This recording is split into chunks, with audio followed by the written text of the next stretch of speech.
पैम, sorry, मैंने इन्हें नहीं पहचाना। ये डॉक्टर अमन मल्होत्रा है, रागिनी के लेटेस्ट हस्बैंड।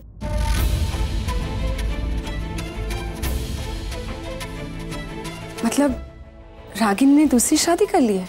या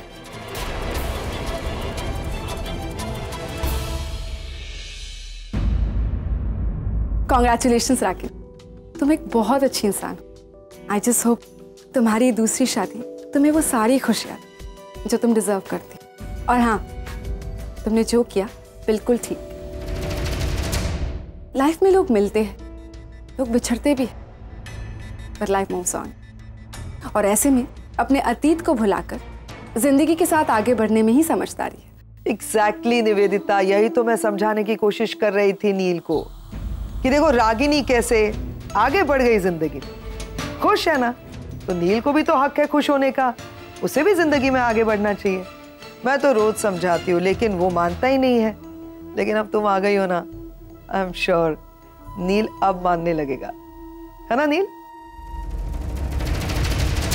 आई थिंक अब हमें चलना चाहिए निवेदिता।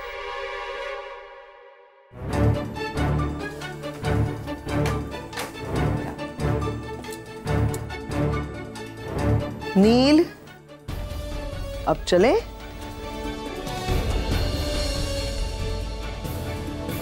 Good night.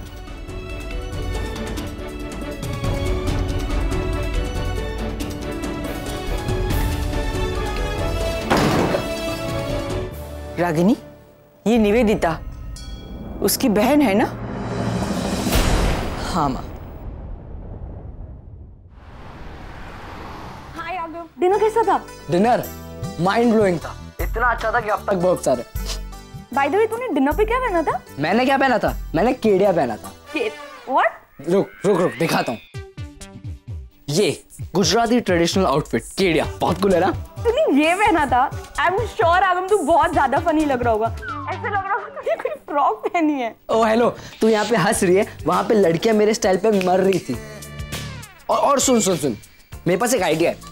अगर मैं इसको ये पूरा काट दूं तो तेरे लिए बहुत कूल सा फ्रॉक बन सकता है। नहीं यार, इट्स ओके। अच्छा सुनना, एक बात बताता हूँ। हाँ बोल। पता है, आज पहली बार मुझे पता चला कि खाने में भी इमोशंस होते हैं, मिठाइयों से रिश्ते जुड़ते हैं और नेवालों से ना प्यार बढ़ता है। तूने एक्चुअली बहुत कुछ मिस किया। I know. ये आगम, तूने मॉम और निशु को मेरे गिफ्ट दिए?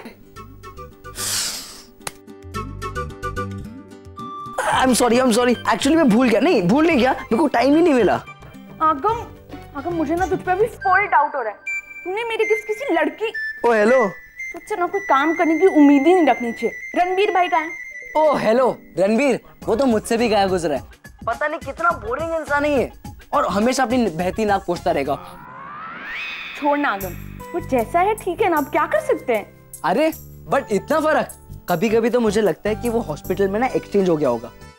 आगम प्लीज, कुछ भी। उसकी आंखें देखकर ना लड़कियां डर जाती होगी। अरे मुझे भी आंखें दिखाकर डराता रहता है, पता नहीं किस बात का टेंशन है उसको। हर बात पे गुस्सा हो जाता है। इस बात पता है गुस्सा क्यों है? क्योंकि मैं निशी और आरव से मिलता हूँ। अरे मेरे भाई बहन है, मैं क्यों ना मिलूं? I think it's just jealous. आगम वो नहीं बताने दे भाई, ये तो क्या हो गया? अरे आईफल टावर जितना लंबा हो गया है, बट दिमाग से वैसा ही है। आगम मेरी एक बात। अरे नहीं बोलने देना, बड़ा भाई ये तो क्या हो गया? हाँ मेरे को भी इतना गुस्सा आता है ना, वो तो बड़ा भाई है ये सोच के मैं चुप रहता हूँ, वरना ऐसा पंच मारूंगा, ऐसा पंच मारूंगा ना। क्या कर रहे थे तुम? हाँ मारेगा, मारना, आजा। सुहानी देखो भाई आ गया। Hello hello hello. नहीं तुम कुछ कह रहे थे अभी सुहानी से। मैं तो कुछ नहीं, वो सुहानी से बात कर रहा था। तो हाँ भाई ये कह रहा था कि आपकी आंखें डरावनी, आप लंबे हो लेकिन आप में अक्कल नहीं है। अरे सुहानी क्या बात कर रही हो? वो एक्चुअली नेटवर्क इशू है, तुम ठीक से सुन नहीं रही हो। मैंने कहा कि भाई कितना टॉल है, हैंडसम है, सो गुड लुकिंग है ना। अच्छा ये सब बोल रहा था? सच्ची में, प्रॉमिस। और वो सब क्या था? वो पंचेज, आईफल टावर, वो सब क्या? ये सब तो मैंने कुछ बोला ही नहीं। वो हाँ, वो आपको मारने के लिए कह रहा था। नहीं मारेगा तू मुझे? नहीं झूठ बोल। नहीं मारना। सुहानी झूठ मत बोल।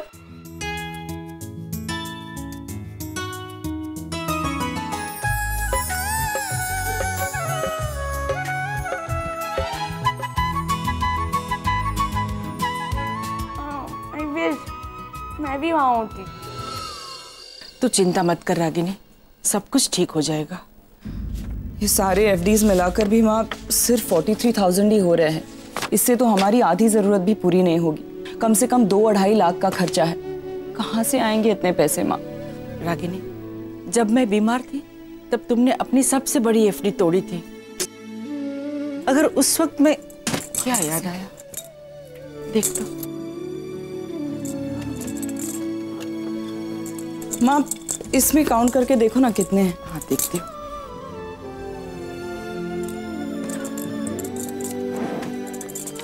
कितने हैं?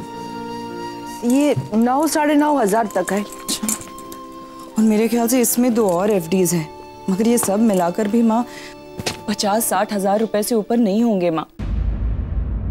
मैंने पहले सोचा था कि अपने गहने तुड़वा कर मैनेज कर लूंगी, लेकिन निशी की शादी के लिए उसके लिए भी तो कुछ सेट्स बनवाने पड़ेंगे ना माँ। ये सोना तो वहीं पे यूज हो जाएगा। समझ में नहीं आ रहा है माँ, मैं क्या करूं, कहाँ से लाऊं इतने पैसे? तू चिंता मत कर, कुछ ना कुछ रास्ता तो निकलेगा ही। मेरी इकलौती बेटी की शादी है माँ। मैं उसके लिए इस शादी का एक एक पल स्पेशल बनाना चाहती हूँ, ताकि जब वो पीछे मुड़कर देखे तो उसे अपनी माँ पर गर्व हो। वो सर उठाकर ये कह सके कि भले ही मेरी माँ ने मुझे अकेले पाला है, लेकिन उसने मेरी शादी में कोई कमी नहीं होने दी। लेकिन मैं तो पहले मोड़ पे फीलिंग सो हेल्पलेस माँ। रागिनी, आज ये पैसे, चाहे आज ये हमारी जरूरत पूरी नहीं कर पा रहे हैं, लेकिन तुमने किस तरह से जोड़े हैं ये मैं जानती हूँ। तुमने अपनी ख्वाहिशों को काट कर 1-1 रुपया जमा किया है। महीनों पैदल चलकर ऑफिस पर गई हो ताकि अपने बच्चों के लिए बस की फीस वक्त पे जमा कर सको। पुरानी साड़ी पहनकर तुमने दिवाली मनाई है ताकि अपने बच्चों के लिए नए कपड़े सिलवा सको। ऐसा ही होता है माँ। हम मिडिल क्लास लोग अपनी जरूरतों के साथ समझौता कर लेते हैं, मगर अपने बच्चों के नहीं, ताकि उन्हें 4 लोगों के सामने शर्मिंदा ना होना पड़े। मैं भी वही कोशिश कर रही हूँ माँ, ताकि अपनी माँ की मजबूरी की वजह से निशी को ससुराल जाके 4 बातें सुननी ना पड़े। रागिनी, हम जिग्नेश के माँ बाप के साथ बात कर सकते हैं शायद। अब उनसे क्या बात करूँ माँ? शादी के 4 फंक्शंस का खर्चा वो लोग ऑलरेडी मेरे साथ बांट रहे हैं। अब अगर उनकी दादी ये जिद पकड़कर बैठी है कि ये एक फंक्शन लड़की वालों की तरफ से होना चाहिए, तो मैं उन्हें मना नहीं कर सकती हूँ माँ। रागिनी, हम अमन से लोन ले सकते हैं? नहीं माँ, डॉक्टर अमन और मैं सिर्फ अच्छे दोस्त हैं। अपने पर्सनल प्रॉब्लम्स में मैं उन्हें इन्वॉल्व नहीं करना चाहती हूँ माँ।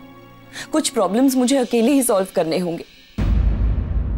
ऐसे ही नील वाले मामले में मेरे हस्बैंड बनने का नाटक करके वो मुझ पे बहुत बड़ा फेवर कर रहे हैं माँ। और रही लोन वाली बात, माँ मेरी सैलरी से पहले ही एजुकेशन लोन की इंस्टॉलमेंट्स कट रही है। मैं एक और लोन अफोर्ड नहीं कर सकती हूँ। मुझे समझ नहीं आ रहा है माँ कि मैं करूँ तो क्या करूँ। रागिनी,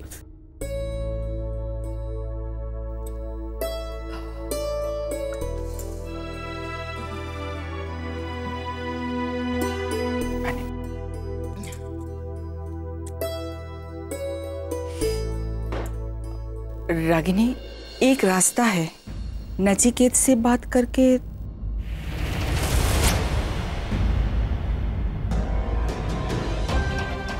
आप ऐसा सोच भी कैसे सकती हैं माँ?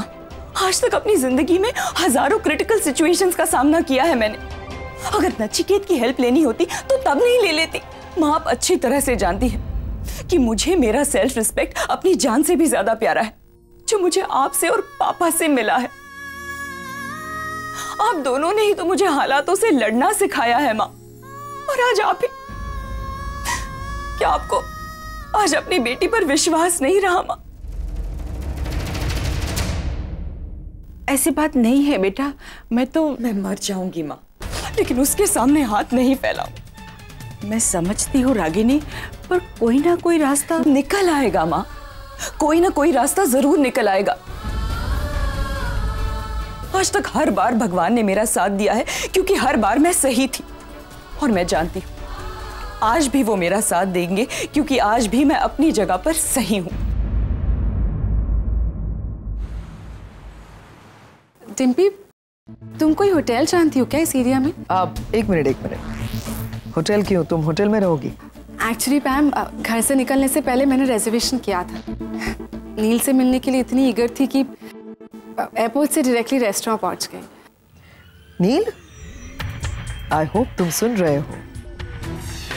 नहीं मतलब तुम्हारा इंतजार करते करते उसकी होटल की बुकिंग कैंसिल हो गई। She is homeless right now. पैम, I said sorry to her. पैम please, तुम नील को क्यों बोल रही हो? नील की कोई गलती नहीं, गलती तो मेरी है। अगर मैंने टाइम पे चेक इन किया होता तो ये सब होता ही नहीं। निवेदिता, तुम्हें होटल जाने की क्या जरूरत है? इतना बड़ा घर है, तुम यहीं रह सकती हो हमारे साथ।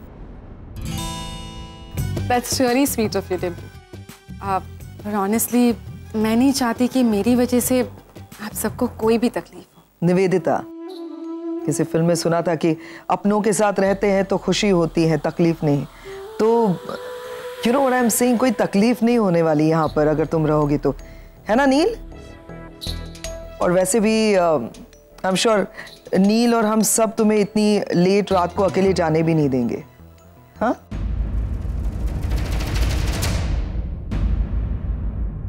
निवेदिता, आई थिंक पैम और डिम्पी सही कह रहे हैं। ओह माय गॉड, हम क्यों इतना डिस्कशन कर रहे हैं?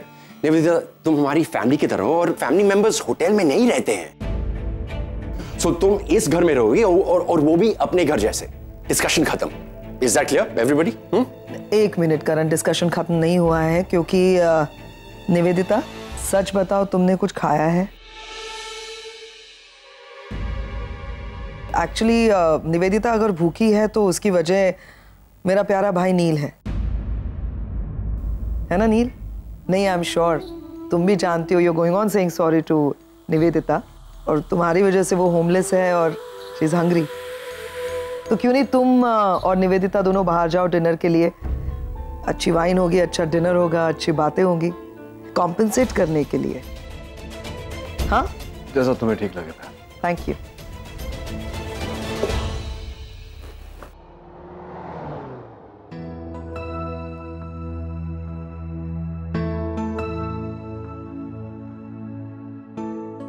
Thank you ma'am. नहीं, इसकी जरूरत नहीं है। High Noon sandwich with fries and a cold coffee for her, cappuccino for me. Thank you. I hope सही ऑर्डर दिया मैंने। मेरी पसंद आज भी वही है जो कल थी। इनफैक्ट तुम बदले बदले से लगे। क्यों? लाइक पहले वाइन प्रेफर करते थे, आज कॉफी ऑर्डर कर रहे हो। इतनी पुरानी बात था, अभी याद है तुम्हें? जब तुम मेरे बारे में याद रख सकते हो तो मैं क्यों नहीं याद रख सकती?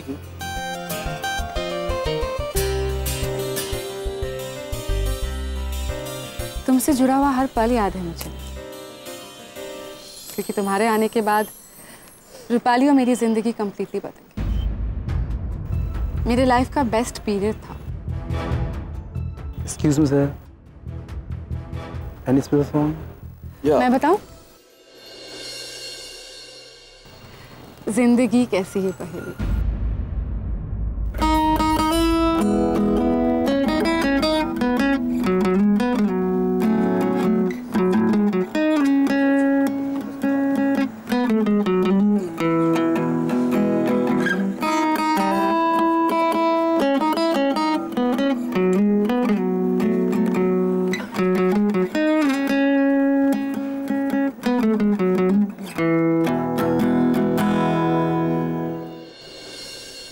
रूपाली दिन रात ये गाना सुना करती थी।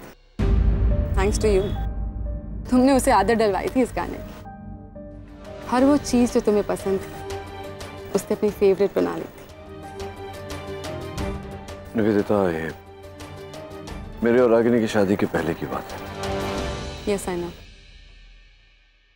तुम्हारी शादी होगी और जो कुछ भी हुआ। एनीवेज, तुम्हें पता है मैंने कभी सोचा ही नहीं था कि हमारी फिर से मुलाकात हो, पर जैसे ही मुझे पता चला कि तुम इंडिया आए हो, मैं अपने आप को रोक ही नहीं पाई। तुम्हारी शादी हो गई या बेकवारी हो? तुम जैसे कोई मिला ही नहीं। मैंने कहा ना कि तब मैं बहुत छोटी थी, डेट वेट क्या होता है कुछ नहीं पता, लेकिन ये जरूर जानती थी कि लाइफ पार्टनर हो तो तुम्हारे जैसा। जाने अनजाने मैंने ये तय कर लिया कि जिंदगी में तभी आगे बढ़ूंगी जब नील जैसा कोई मिलेगा। तुम जैसा ना कभी कोई था ना ही कभी होगा। ऐसा नहीं है मेरे पिता। आई एम श्योर जल्द ही तुम्हें तुम्हारी उम्र का कोई अच्छा साथी जरूर मिलेगा। मेरे लिए उम्र मायने नहीं रखती, जज्बात मायने रखते हैं। इंसान शरीर से नहीं दिल से जुड़ता है। मैंने लाइफ में कई रिश्ते जुड़ते हुए देखे, टूटते हुए भी देखे, लेकिन जब एक रिश्ता नाकामयाब होता है जीने की उम्मीद ही खत्म हो जाती है। इसीलिए मैं अपने रिश्ते में कोई समझौता नहीं करना चाहती। मैं समझ सकता हूँ, फिर भी इनफैक्ट पार्टनर अगर उम्र में बड़ा हो तो लाइफ इजी हो जाती है। वो हर सिचुएशन को मैच्योरली हैंडल कर लेता है, सारी रिस्पॉन्सिबिलिटीज ले लेता है। हम खुद को उस पर सौंप सकते। अब रागिनी को ही देख लो, वो अपने हस्बैंड से डेफिनेटली उम्र में बड़ी है, पर दोनों खुश हैं, दे हैप्पी। अब मैं भी अपने दिल के मिलने का इंतजार कर। वैसे मैंने पहल तो कर ली है, बस आगे से जवाब का इंतजार।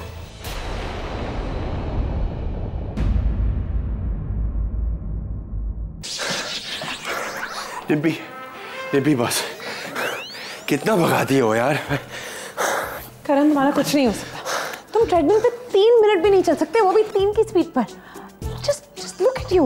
3 मिनट नहीं डिम्पी, 4 मिनट में दौड़ा वो वहां पर देखो। Seriously? और कितना करूं? पैम मैं 4 मिनट दौड़ा और डिम्पी बोली कि बस 3 मिनट है। क्या बात है? Why are you looking so worried? नहीं, वो नील को लेके थोड़ी टेंशन में थी तो सोचा तुमसे थोड़ी बात कर लो तो, लेकिन मैं बाद में आऊंगी। डिम्पी प्लीज, मैं शावर करके आता हूँ। Sit. और बताओ मुझे क्या बात है? You know what, ma'am?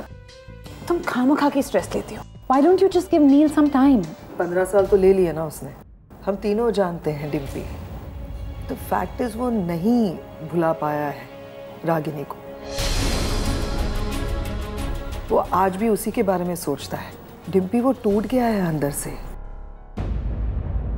मैंने देखा है उसे पिछले 15 सालों से।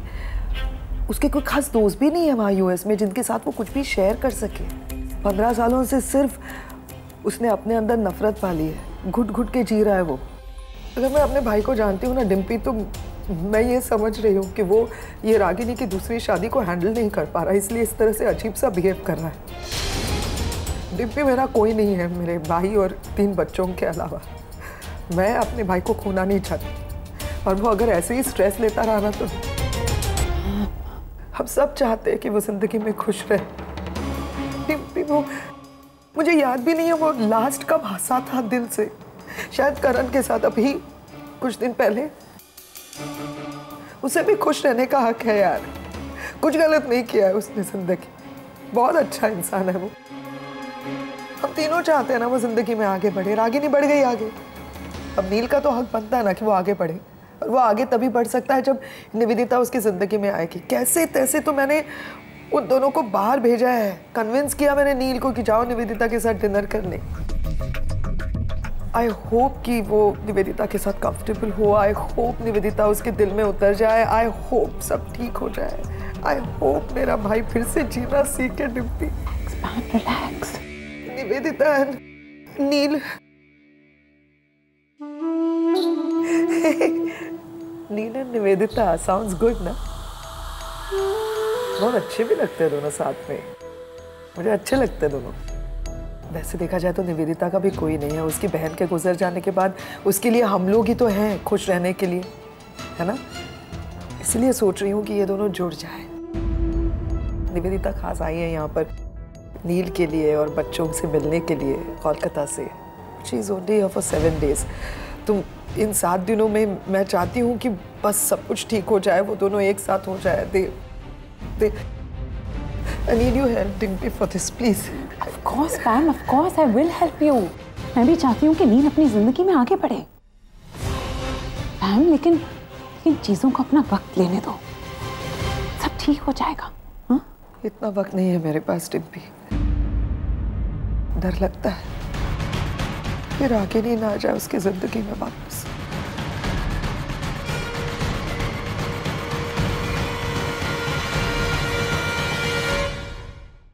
मुंबई बहुत मिस किया मैंने इस शहर को। दुनिया के किसी भी कोने में क्यों ना चले जाओ, इस शहर जैसा मजा कहीं नहीं आता। I just love this city. And I don't. मैं कभी भी शहर को छोड़कर जाना नहीं चाहती थी नील। मेरा पूरा बचपन गुजरा है यहाँ। ढेर सारी यादें जुड़ी हुई है, कुछ अच्छी तो कुछ बुरी। निवेदिता, हालात से भागकर कुछ हासिल नहीं होता। मैं जानती हूँ नील, पर मेरे पास कोई ऑप्शन नहीं था। पहले रूपाली चली गई, फिर तुम चले गए। अकेलेपन के साथ हालात का सामना करना बहुत मुश्किल होता है नील। सब कुछ जैसे बर्दाश्त से बाहर चले गया था। इस शहर से डर सा लगने लगा था मुझे। That's when I thought of leaving. Kolkata चली गई मैं। अपने आप को काम में इस तरह उलझा दिया कि यादों के लिए कोई जगह ही नहीं बची मेरी जिंदगी में। इनफैक्ट अब भी मैं अपनी जिंदगी के खालीपन को दूर करने की कोशिश कर रही हूँ, उस बात को भुलाकर।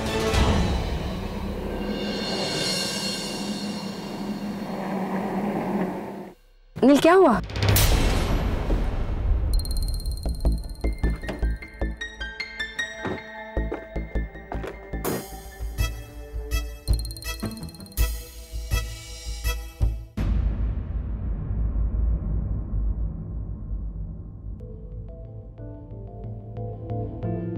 क्या सोच रहे हो? तुम्हारी तरह मेरी भी कुछ यादें जुड़ी हुई हैं इस शहर से। सामने ये बिल्डिंग दिख रही हो, वहां पहले एक छोटा सा बंगला हुआ करता था मेरे बाबूजी का। जिंदगी के 35 साल गुजारे मैंने वहां। 35 साल बहुत लंबा अरसा होता है। वो उस नुक्कड़ पर एक पानी पूरी वाले का ठेला हुआ करता था। हर शाम माँ की उंगली पकड़ के वहां पानी पूरी खाने पहुंच जाता था। वहां सामने वो जहां रास्ता है, और पहले मैदान हुआ करता था। सवेरे सवेरे बाबूजी के साथ जॉगिंग करने जाया करता था। कितना कुछ बदल गया। ये सारी बातें इतनी बारीकी से याद है तुम्हें? हाँ, अनफॉर्चुनेटली जब देश छोड़ा था तो सोचा था कि यादें भी छूट जाएंगी, लेकिन छूटी नहीं। उनमें अच्छी यादें भी तो है ना नील, उन्हें याद कर। और जो बुरी यादें हैं ना, उन्हें अपने दिल और दिमाग से निकाल कर फेंक। इतना आसान नहीं होता निवेदिता। एक सजेशन दूं? क्यों ना तुम यहाँ एक आध प्रॉपर्टी खरीद लो। Think about it. इसी जगह से तुम्हारी जिंदगी की शुरुआत हुई थी, और जहाँ से हमारी शुरुआत होती है वो जगह हमेशा हमारे लिए स्पेशल है। और इसी बहाने इंडिया में तुम्हारे इन्वेस्टमेंट्स भी हो जाएंगे। Maybe you're right. सोचूंगा इसके बारे में। एक और बात, तुम हमेशा यू स्माइल करते हो। स्माइल बहुत सूट होता है तुम्हारे चेहरे को। Thank you. और तुम्हें यूं मुस्कुराते हुए देख मुझे बहुत अच्छा लगता है। तुम एक बहुत अच्छा इंसान हो और दुनिया की सारी हैप्पीनेस डिजर्व करते हो, इंक्लूडिंग मी।